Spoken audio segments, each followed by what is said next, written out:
não vão assistir ou não assistiram, né, a aula, tá bom? Eu não tenho acesso ainda à sala de aula virtual, tá bom? Eu não tenho acesso à sala de aula virtual, por isso que eu vou colocar tudo lá no WhatsApp. Então, muita atenção, tá bom? Muita atenção.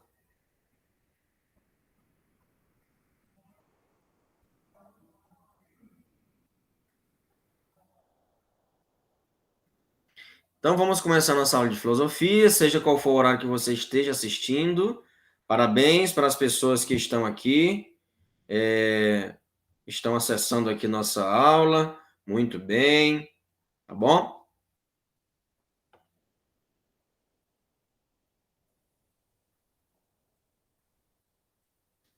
E nós vamos conversar um pouco sobre filosofia, tá bom?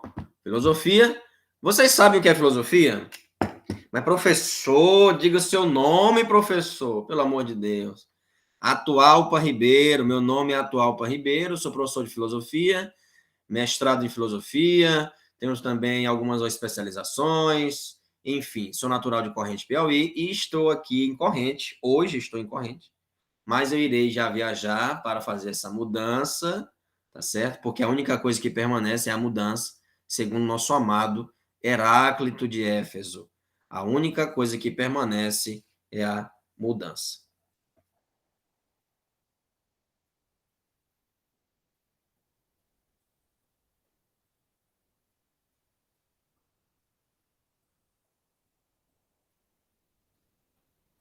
Então, vamos lá. Como vocês podem observar, a filosofia, ela trata, né? Ela trata assim de conhecer a fundo um determinado assunto, né? Ou até mesmo ir além das aparências em um determinado assunto.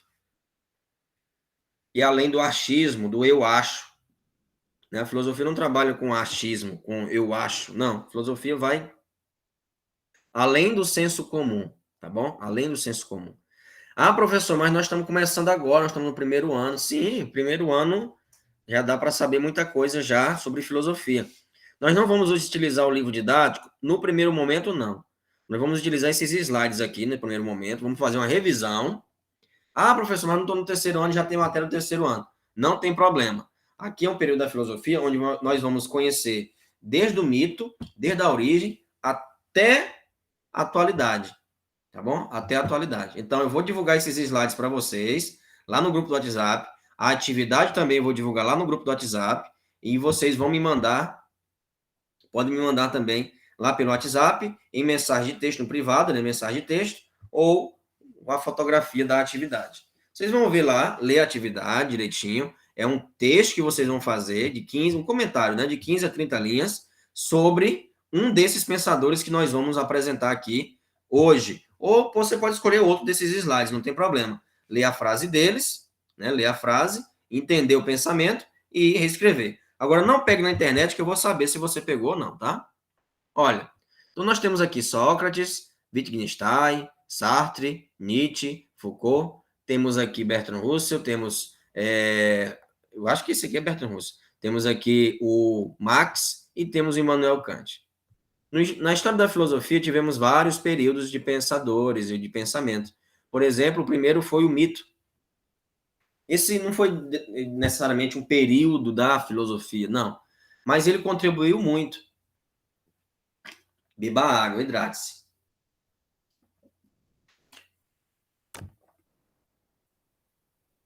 Ele contribuiu muito com a história da filosofia. Por quê? O mito se diferencia da filosofia. Agora, antes de fazer isso, eu gostaria de perguntar a vocês: o que é mito? O que é um mito, hein, Antônia? Antônia tá chavosona aí, com óculos todo estilosa. Pô, massa. E o Jonas assim tá playzando, ó. Suave na nave. Ei, mas me diz aí o que é o mito, hein? Vocês entendem o que pelo mito? O que vocês entendem?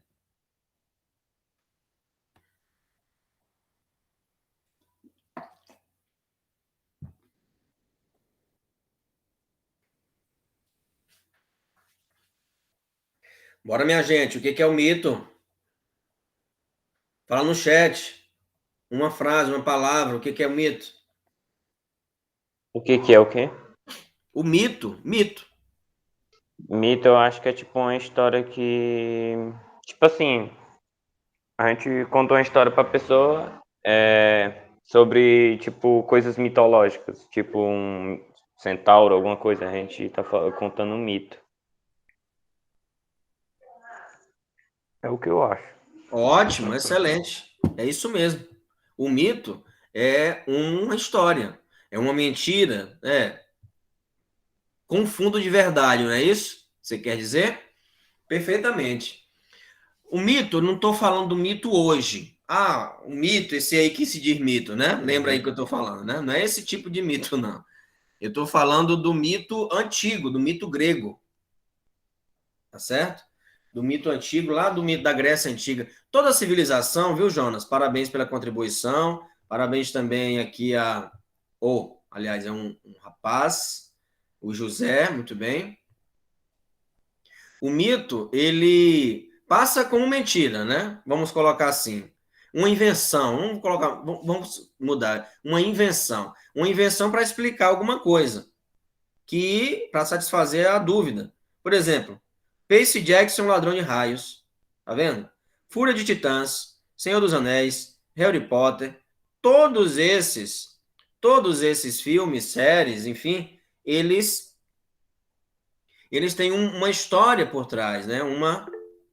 Não é uma realidade, isso mesmo. Mas agora uma pergunta, Antônio. Esses mitos não são realidade, ok? São ficções, são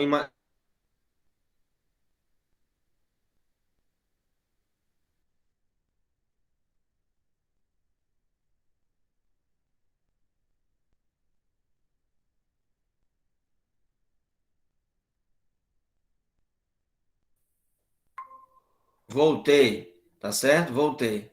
É porque oscilou a internet. Quando acontecer isso, vocês não se desesperem, tá? Voltei, tá bom? Então, Antônio, não é realidade, é fruto da ficção. Ok. É fruto da imaginação. Agora eu pergunto a vocês: será que esse mito, essas histórias, né? Essas invenções imaginárias, elas podem ter um fundo de verdade? Elas podem contribuir de alguma forma com o nosso ensinamento, com o nosso dia a dia? Eu acho que não. Você acha que não? Você não pode extrair algum ensinamento com essas histórias? Ah, ensinamento sim. Pois é isso mesmo. Podem, isso mesmo. Podem sim, nós podemos tirar lições preciosas e verdadeiras dessas ficções, né? São invenções, não faz parte da realidade, mas através dessas histórias nós podemos sim tirar ensinamentos. Eu vou contar uma história para vocês e eu quero que vocês participem no chat ou, como o Jonas está fazendo, soltando a voz. Bem, certo dia, um grupo de viajantes estavam passando por uma redondeza que lá tinha um hotel, uma pousada, uma taberna. E quem cuidava dessa taberna era um ladrão chamado Procusto. E essa taberna tinha apenas um modelo de cama. Todas as camas eram únicas. Eram apenas um modelo de cama. Um tamanho de cama, a largura da cama, a altura da cama, era apenas um modelo. O que Procusto fazia, além de roubar essas pessoas, ele ia com o Miguel, né? Ele ia na sorrateira. Ah, não, chega aqui, vamos conversar, fica aqui na taberna e tal. Beleza, as pessoas iam para descansar, mas terminavam mortas. Por quê? Porque Procusto, ele pegava essas pessoas, amarrava essas pessoas na cama e cortava os membros das pessoas. Como assim, professor? Que história mais bizarra. Pois é um mito, na imaginação, veja bem. Só tinha um modelo de cama. Como só tinha um tamanho de cama, as pessoas que eram maiores, elas cortavam os pés. Ele cortava os pés, certo? Para poder caber. Para poder caber. E as pessoas que eram pequenas, professor, ele esticava para caber na estrutura da cama. Na estrutura da cama. Compreendeu aí? O que isso quer dizer? O que essa história quer dizer para nós em sociedade? Que é agonia de imaginar, perfeitamente, Joaquim, uma agonia. E ficou conhecido como cama de Procusto, uma situação agoniante. Quando você está desesperado, você pode dizer, eita, meu Deus, eu estou me sentindo na cama de Procusto. Ou seja, uma agonia, já pensou? Você está numa cama estreita, pequena, e você deitar nessa cama para descansar e você perceber que essa cama é muito pequena, não tem como eu deitar aqui. Aí ele vai dizer, não, tem sim, claro que tem. Lhe amarrava rapidamente e cortava os seus membros, os que sobravam, né? Cabeça e as pernas. Ou só as pernas que deitassem mais para baixo, os braços, né, se sobrasse. Ficava realmente igual à estrutura. O que podemos perceber nessa história para tirar ensinamentos para a nossa realidade? Né? Para a nossa vida? O que podemos extrair dessa história? O que quer dizer isso? Se adequar a uma cama.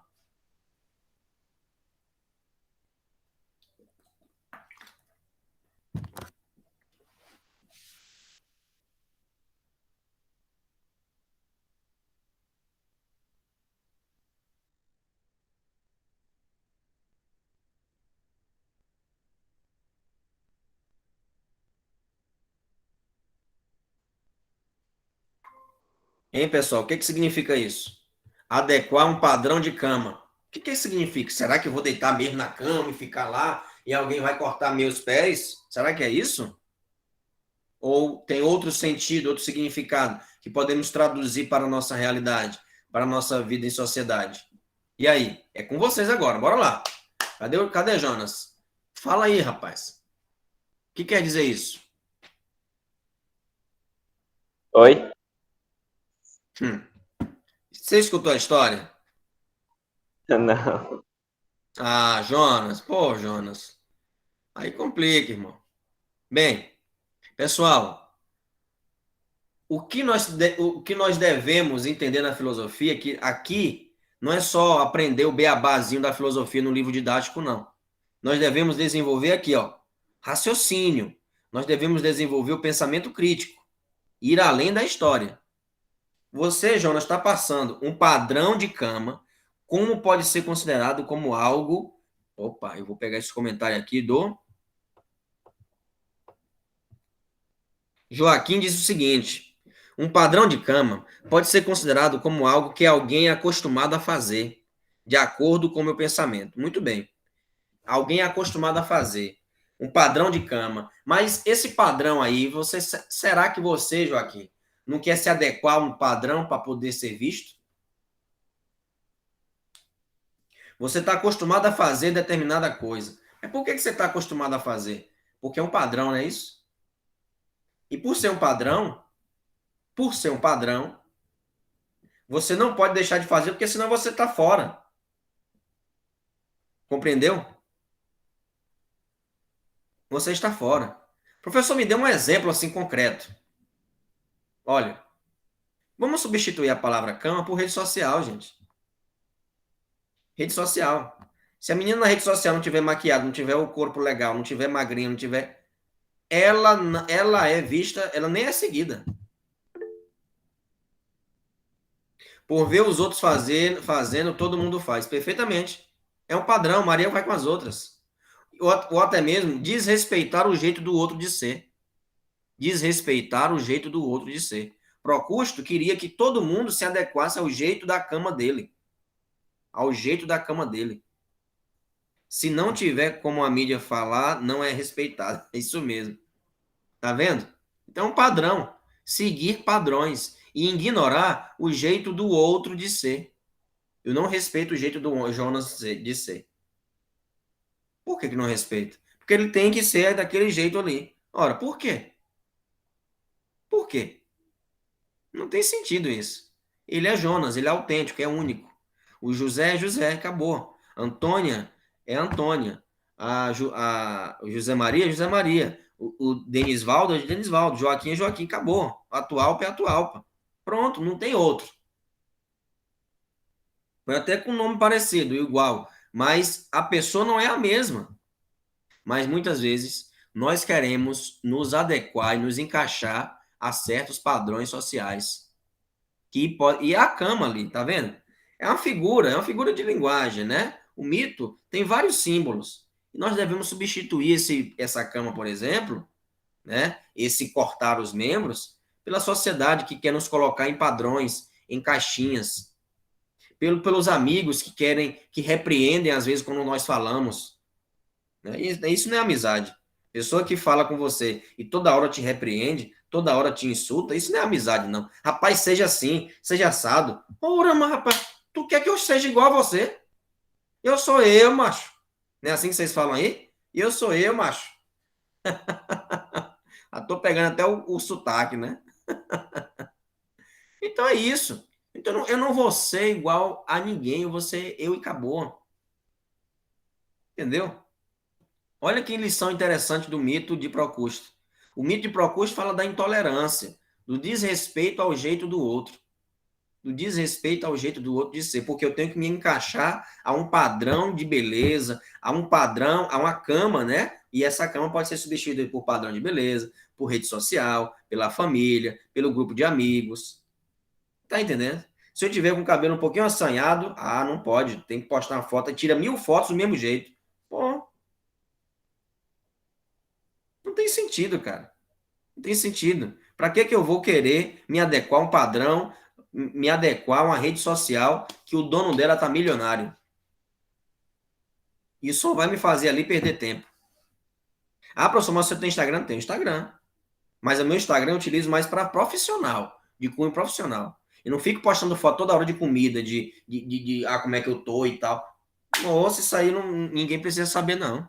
Sinceramente, eu acho muito desnecessário a pessoa deixar de viver para ir na onda dos outros. Muito bem, Joaquim. É isso mesmo. É desnecessário. E a lei, às vezes, Joaquim, não é nem porque nós queremos, sabia? Nós, às vezes, fazemos sem nem pensar. Nós já estamos, como você falou, nós já estamos tão acostumados a fazer que, às vezes, fazemos mecanicamente. Mecanicamente. Infelizmente. Não sei se vocês conhecem essa série Black Mirror. Conhece Black Mirror? Se não conhece, assistam. Muito interessante essa série, porque ela fala sobre a inteligência artificial. As pessoas estão tão acostumadas na série, estão tão acostumadas, mas tão acostumadas com a tecnologia, que elas não se veem mais sem tecnologia. E outra coisa, não se veem fazendo, agindo, vivendo sem o auxílio da tecnologia. Então, a tecnologia e o homem têm uma relação assim quase única, né, dessa série. Muito interessante. Black Mirror. Bem, nós vimos agora o papel do mito para a história da humanidade e também para desenvolver o pensamento crítico. Pensamento crítico. Pensamento crítico é você ir além do óbvio. Ir além dessa história. Não é que a cama, vou me cortar, vai cortar. Não, isso aí é uma história. Tem símbolos. E você tem que interpretar esses símbolos. Não é fácil, não. A filosofia já está pronta ali. Claro, você precisa refletir, precisa. Mas a história, você tem que ir muito mais além para poder entendê-la. Certo? E agora vamos passar para um próximo período da filosofia. Esse período foi um mito, né? Bem um período, mas um período de transição. Temos aqui a filosofia antiga, temos o período de transição, que é o helenismo, filosofia medieval, renascimento é o período de transição, moderna, o iluminismo é o período de transição e a filosofia contemporânea.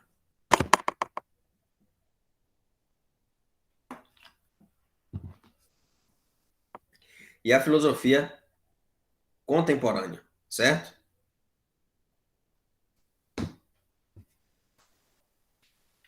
Então, pessoal, Pitágoras de Samos, ele foi um dos primeiros pensadores. Pitágoras de Samos, Tales de Mileto, Parmênides, Heráclito, Anaxímenes e Anaximandro.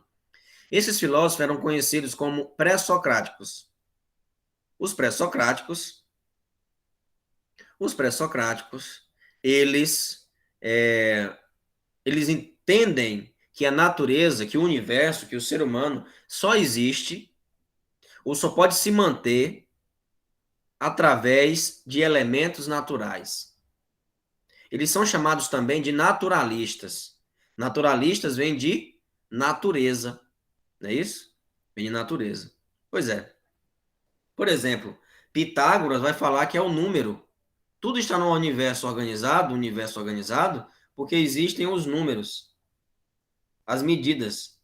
Tales de Mileto vai falar, olha, tudo está no universo, tudo permanece vivo porque existe a água. E é verdade. Eles são conhecidos também como os primeiros ambientalistas, certo? Os primeiros ambientalistas. Os primeiros ambientalistas.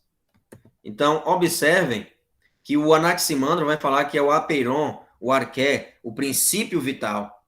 Já o Anaxímenes vai falar, olha, vocês podem ter razão nesse sentido aí, mas quem move o universo, a causa do universo é o ar. Ninguém sobrevive sem ar. Interessante, né? E hoje em dia, como nós precisamos de oxigênio? Nunca foi tão necessário o ar, né? O ar. Parmênides, por exemplo, ele vai dizer que o ser permanece. Já Heráclito de Éfeso vai dizer, opa, peraí, Parmênides, não. Tudo muda. Pau que nasce torto, até a cinza é torta. Mas isso é para o pau, é para a madeira, é para a árvore. Nós somos seres humanos e nós mudamos constantemente. Nós mudamos constantemente. Né? E uma representação disso, para esse movimentar-se constante, para esse mover-se constante, é o fogo.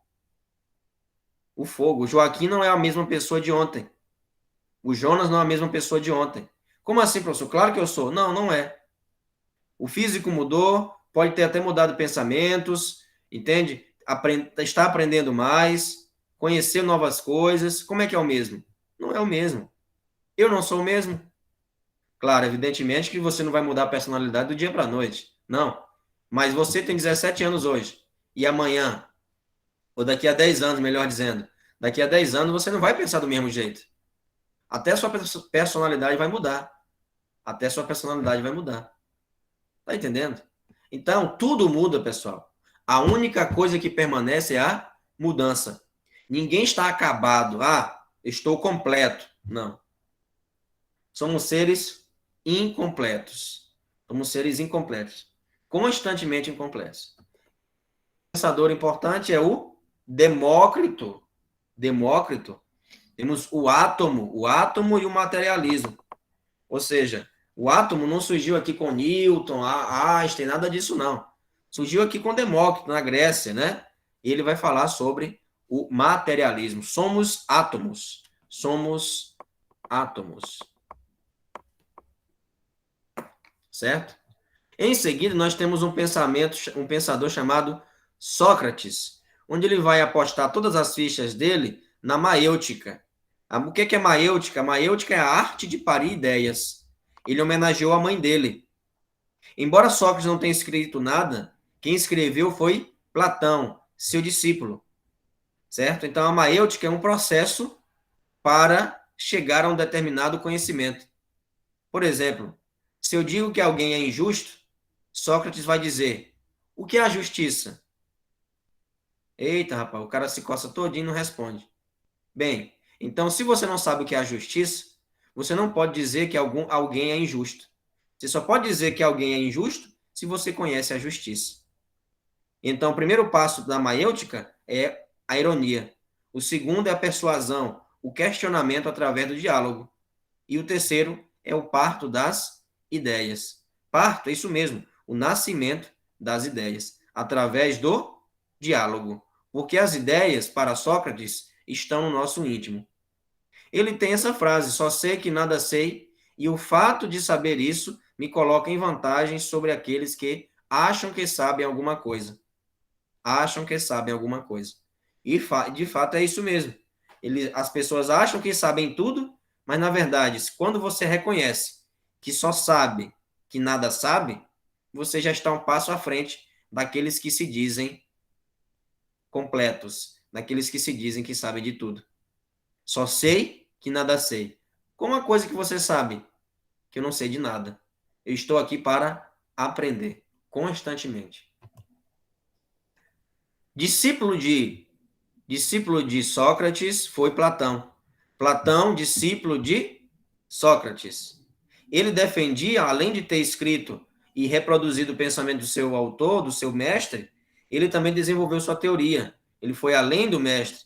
Ele desenvolveu sua teoria, que é o dualismo, que significa dizer o quê? Existem dois mundos, o mundo sensível e o mundo inteligível. O mundo inteligível é o principal. Já o mundo sensível é o quê? É o mundo material, o mundo das coisas. Por que o mundo inteligível é principal, é mais importante? Porque nele guardamos ideias perfeitas. Por exemplo, se eu pegar esse copo aqui e eu digo para vocês, esse copo é vermelho. Ah, nossa, é vermelho, tá. Mas se fosse preto, ia continuar sendo o copo.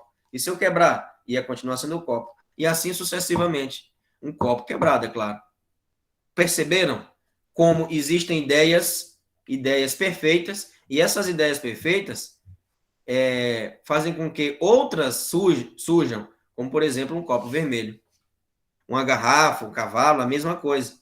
Preto, azul, amarelo, branco, não importa a cor. Vai continuar sendo cavalo. Não importa também o tamanho. Tá certo? Então, para Platão, o que importa é o pensamento racional. O mundo sensível são cópias imperfeitas do mundo inteligível.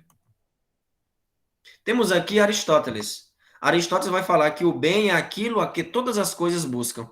Ou seja, o bem é aquilo a que todas as coisas buscam. Quando nós falamos de bem, nós estamos relacionando à felicidade e ao bem comum. Então, quando ele fala que o bem é aquilo que todas as coisas buscam, o caminho também importa. Eu não posso fazer qualquer coisa para conseguir algo em troca. Não. É muito importante também observar que a felicidade não é a felicidade pessoal. Claro, é evidente, nós temos que ser felizes, temos, mas a felicidade também aqui é coletiva. Se um está mal, todos se compadecem da dor do outro.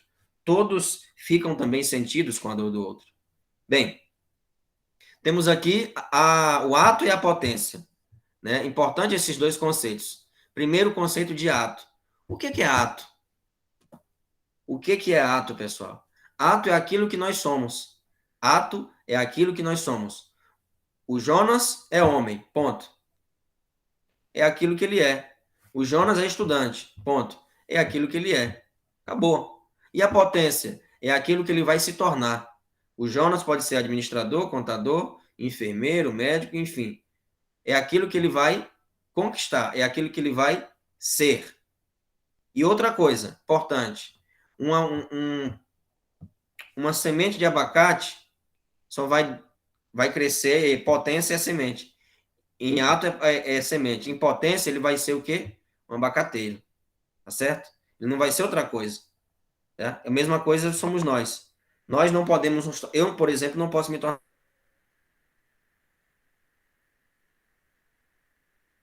para isso. Já tive, né, no passado. Eu estudei para ser padre, sabiam, gente? Pois é. Quase fui padre.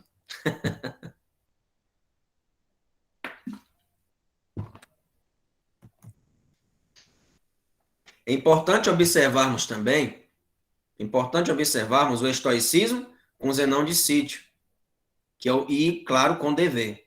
Esse período é o período helenístico, ou helenismo. Tá bom? Esse período é o helenismo. Nesse período, nós temos quatro correntes de pensamento. Quatro correntes de pensamento. Que correntes são essas?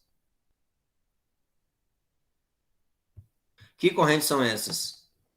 Essas são as correntes, o estoicismo, o epicurismo, o ceticismo e o cinismo. Estoicismo, por exemplo, é de Zenão de Sítio. Ele é o fundador. Ele defende a ideia do dever. Epicuro, por sua vez, o que é o dever? O dever no sentido de não se perturbar. Se faltou a internet, eu tenho culpa? Eu nem peço desculpa. Vocês viram aqui, desculpa, gente, minha internet falhou. Não é culpa minha. Vocês também devem agir assim. Devem agir assim. Não vai se perturbar por aquilo que vocês não podem mudar. Não vai se perturbar por aquilo que você não pode mudar. O estudo, por exemplo. Ah, não, o estudo eu posso mudar. Eu posso ter uma rotina de estudo. Eu posso estudar mais. Aí sim. Agora, internet, energia, água. Se faltou água, a culpa é sua. Por que você vai se irritar? Tá entendendo? E o epicurismo? E o epicurismo? O epicurismo é uma corrente de pensamento que prega o prazer.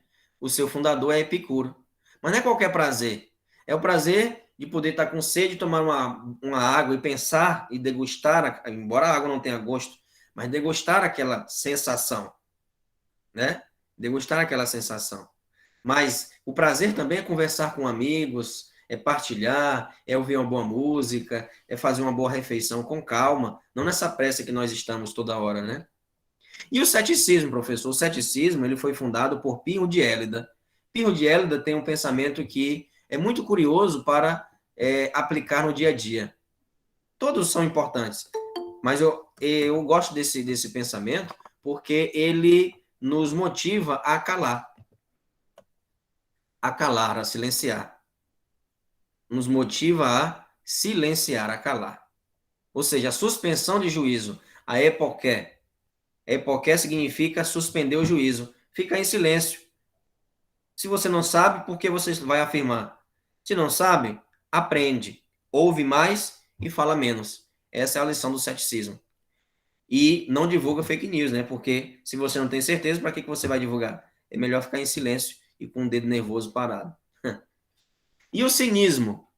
O cinismo tem um personagem, inclusive, que foi inspirado no cinismo, que é o Chaves. O Chaves vive em um barril, completamente quase sem nada e com pouca alimentação, mas é feliz.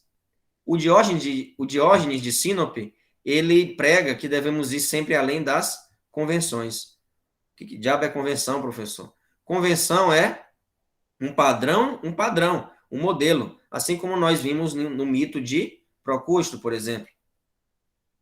Tá? O mito de Procusto vai falar que devemos seguir um padrão, modelo, e aqui ele vai dizer, não, não, padrão e modelo, de forma alguma. E vocês querem me enquadrar aos seus padrões, aos seus modelos de ser, mas eu não vou me enquadrar. Ele também prega que devemos nos desapegar dos bens materiais, desapegar dos bens materiais. Nós devemos ser lembrados pelo que somos, não pelo que temos. Nós devemos ser lembrados pelo que somos e não pelo que temos. Compreenderam? Então, esse foi o período antigo. Na próxima aula, nós vamos estudar o período medieval, tá certo? Período medieval, que também tem uma pegada, uma inspiração no período antigo. Mas eles vão dialogar entre a relação entre Deus e o homem. E aí sim, já estamos depois de Cristo, tá certo? Então, vou colocar as atividades no grupo do WhatsApp. Qualquer dúvida, pode entrar em contato. Escolha um desses pensadores. Pode escolher os outros também que eu não expliquei, mas escolha somente um. Pode abordar as discussões que foram levantadas aqui. Pode falar sobre o mito? Pode, não tem problema. Então, você vai escolher um dessas discussões aqui da aula, ou até mesmo que não foram discutidas, mas estão aqui nos slides. Você vai ler esses slides e vai tirar um pensamento, um pensador ou uma temática que foi abordada e vai escrever um comentário de 15 a 30 linhas. Me enviar pelo WhatsApp, não esqueça de colocar o número, não esqueça de colocar a turma, a escola, o turno, se é manhã ou tarde, e também, que mais? É isso. A escola, né? A escola. Diga o seu nome, claro. Diga, Jonas. Vai colocar a frequência? A frequência você pode colocar o presente aí no chat, tá? Bem Tá lembrado, bom. viu, Jonas? Pode colocar presente, tô aqui, fui, tá bom? Coloca o presente aí, que aí depois a gente vê. Tá bom? Parabéns pela participação, gostei demais. Espero que na próxima aula vocês também possam interagir mais comigo, tá bom? Professor, depois esse trabalho será explicado no grupo. Eu vou colocar lá no grupo, viu? Você prestou atenção aqui, entendeu? Eu tenho uma semana para fazer. Tem uma semana para fazer. Vocês só vão me entregar na próxima sexta, tá bom? Só vou entregar na próxima sexta. Escolhe uma, depois você pode também voltar à aula, tá? E reassistir para entender melhor. Mas é muito tranquilo. Você vai escolher uma temática e vai fazer um comentário. Vai fazer um comentário, né? Você pode, de 15 a 30 linhas. Você pode me mandar pelo WhatsApp mensagem de texto. Não esquece de colocar um cabeçalhozinho bonitinho, tá? Não é porque, eu tenho que ter cabeçalho, não. É porque senão eu me confundo. São 27 turmas, né? E aí, se você não colocar. Então, escolhe uma temática, escreve de 15 a 30 linhas. Pode ser foto? Pode, não tem problema. A imagem do texto, não tem problema também não. Tá bom? Ok? Compreenderam? Tranquilo? Tá bom. Tchau. Beleza. Tchauzinho então, gente. Forte abraço. Até mais.